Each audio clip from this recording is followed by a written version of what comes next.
안녕하세요, 키안입니다. 벨 에포크란 말이 있어요. 이거는 아름다운 시대라는 뜻으로 19세기에서 20세기 평화롭고 풍요로운 파리의 풍경을 추억하는 말이죠. 19세기 프랑스 파리는 전 세계로 뻗어나가는 식민 정책을 통해 쌓아 올린 부를 통해서 1789년 이 프랑스 혁명 때부터 시작된 투쟁이 막을 내리고 사랑과 문화의 도시 파리가 새로 올려지는 순간이었죠. 사실 이때 유럽이 누린 풍요는 식민지 수탈을 통한 것이었어요. 그래서 가능한 것이었어요.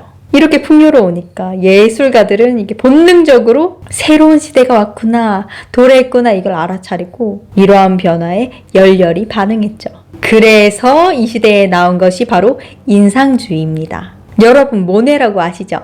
그는 엄청난 미식가여서 몇 끼를 완벽하게 먹었어야 했어요. 한 끼도 허투루 넘어간 적이 없단 말입니다. 점심을 샌드위치로 때우는 건 정말 상상할 수도 없는 일이었어요. 과거 18세기 후반 19세기 대영제국 영국인들도 하루에 4끼를 먹었어요. 아침, 점심, 티타임, 저녁이죠. 여러분 해외에 출장 갈 때 호텔에서 막 조식 시킬 때 있잖아요. 그때 브리티시 브렉퍼스트하고 우리가 그걸 주문을 할 수 있잖아요. 그럼 뭐가 나와요? 고기가 들어간 든든한 한상이 나옵니다. 한국인 입맛의 제격이죠. 그러면 그 시절 점심은 가볍게 먹었을까요? 영국에서는 점심을 가장 잘 차려 먹었기 때문에 점심을 디너라고 불렀습니다. 물론 요즘 같은 자본주의 시대 때 노동자가 거하게 점심을 먹을 여유 따윈 없죠. 간단하고 저렴한 그 음식점에 비해서 저렴한 거예요. 우리나라 삼각김밥보다 훨씬 비싸죠. 그런 샌드위치를 30분 내에 먹고서 다시 일을 하러 가야 되죠. 과거엔 어느 정도 형편이 된다면 서민들도 일요일 점심에는 로스트 비프랑 요크셔 푸딩을 챙겨 먹었죠. 그리고 오후 4시경 프랑스에서는 굿데 타임, 간식 타임을 가지는데 마찬가지로 영국에서는 애프터눈 티 타임을 가졌죠. 이때 차만 마시는 게 아니라 케이크나 스콘 아니면 고기까지 해가지고 아주 제대로 한 상 차려 먹었죠. 마치 우리나라로 치면은 새참 같은 느낌인 거예요. 그랬던 나라가 1차 세계대전, 2차 세계대전, 스페인 독감의 유행 거기에다가 대공황까지 사람들의 삶은 점차 힘들어졌죠. 유럽이 고통을 받을 때 미국은 어땠을까요? 미국은 1920년대 이 스페인 독감의 종식 그리고 1차 세계대전 종전 특수로 경제가 엄청나게 성장했어요. 그래서 1인당 GDP가 유럽 강대국을 제쳐버렸죠. 그리고 2차 산업혁명으로 이 자동차, 라디오 등 가전이 일반 서민들에게도 널리 대중화되었고 온갖 영화, 재즈, 음악, 스포츠 스타들이 유행해서 이 대중문화가 아주 크게 번성하는 풍요의 시대를 맞았죠. 그러면 이때 풍요의 시대에 미국도 점심시간에 간단하게 샌드위치를 먹고 치워버렸을까요? 하지만 미국의 식문화를 논하기 전에 우리는 먼저 알아야 될 게 있어요. 이들의 오리진, 이들의 선조가 어디서 왔느냐? 물론 인디안이겠지만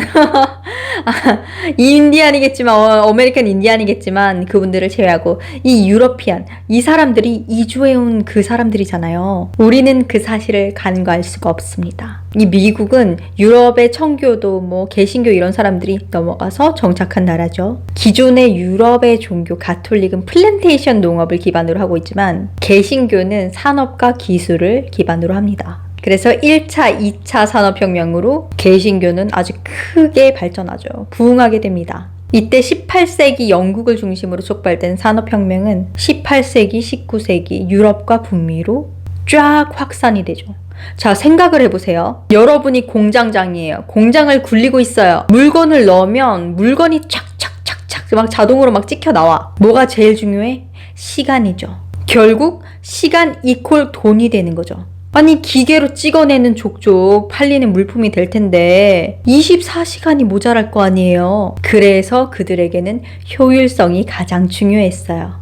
그래서 빨리 먹을 수 있는 간단하고 심플한 샌드위치나 햄버거가 노동자들의 점심 식사가 되었습니다. 그 문화가 극강 자본주의 미국에 넘어간 거고요. 호주도 어때? 영국 사람들이 넘어간 거잖아. 그리고 호주에서 뉴질랜드 사람들이 넘어간 거잖아. 죄수들이. 그러니까 베이스 같은 사상을 가지고 있다 이 말이죠. 처음에 샌드위치는 노동자들에게 아주 간단하고 빠르게 먹을 수 있는 그런 점심 식사가 되었지만 이 자본가들에게는 내가 빨리 그렇게까지 먹을 필요는 없잖아요. 그래서 그들의 점심 식사까진 되지 않았어요, 초창기에는. 하지만 1920년대 풍요의 시대를 지나서 대공황, 오일 쇼크를 겪으면서 사람들은 근검절약하게 되었고 점심을 간단하게 샌드위치로 때우는 문화가 자리 잡게 되었죠. 이랬던 배경이 오는 날까지 쫙 연결이 되는 거예요. 그리고 이젠 완전히 정착이 되었죠. 이제 부자들도 샌드위치를 먹어요. 간단하잖아. 간편하잖아. 아예 자리를 잡은 거예요.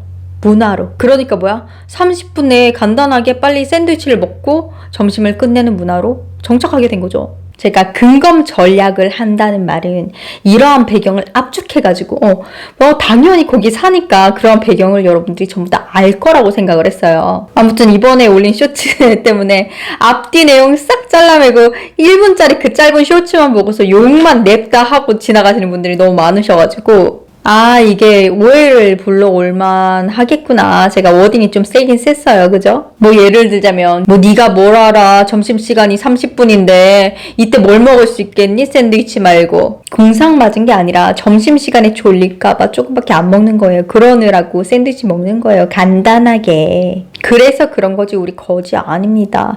라는 식의 댓글들이 달렸어요. 알아요. 그 궁상까지는 아닌데 제 워딩이 세긴 셌죠. 하지만 현재 샌드위치로 간단하게 점심을 때우게 된 그 배경, 이면에는 이러한 이유가 있었다라는 걸 알려드리고 싶었어요. 그래서 제가 제목에 오일 쇼크 이후 검소하게 변한 서양이라고 대문짝만하게 적어놨잖아요. 그런 역사적 배경을 가지고 말한 거라니까. 그러니까 너무 노여워하진 마세요.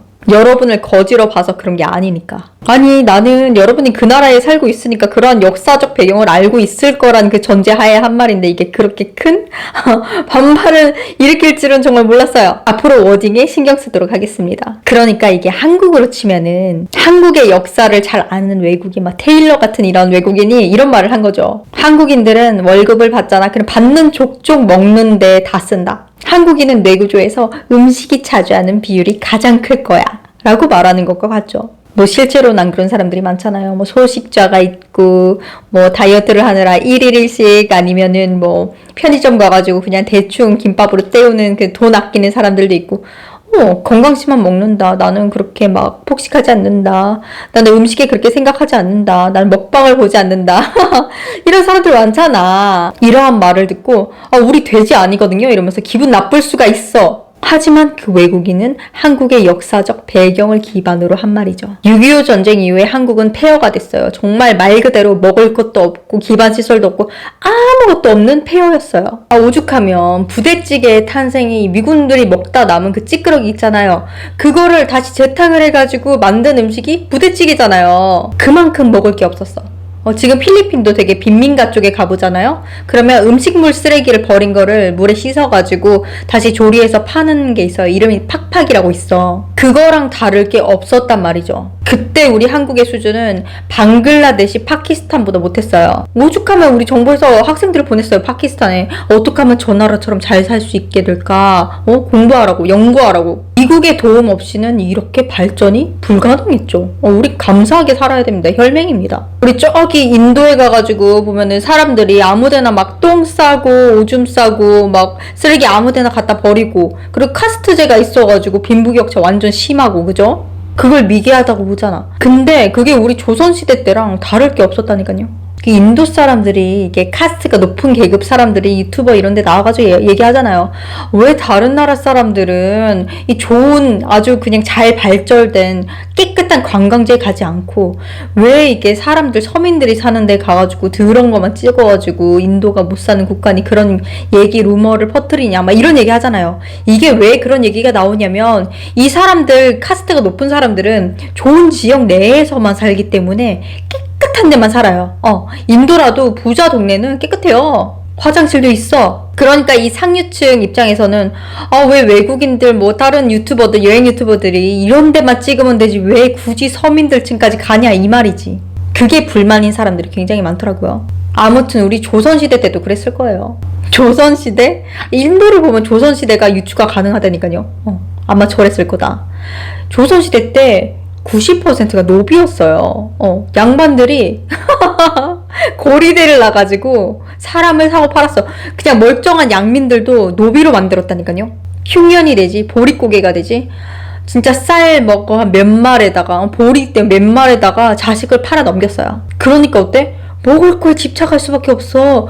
먹을 수 있을 때 먹어야 돼. 안 그러고선 굶어야 돼. 한국어 봐봐요. 모든 인사가 먹는 걸로 시작해서 먹는 걸로 끝나요.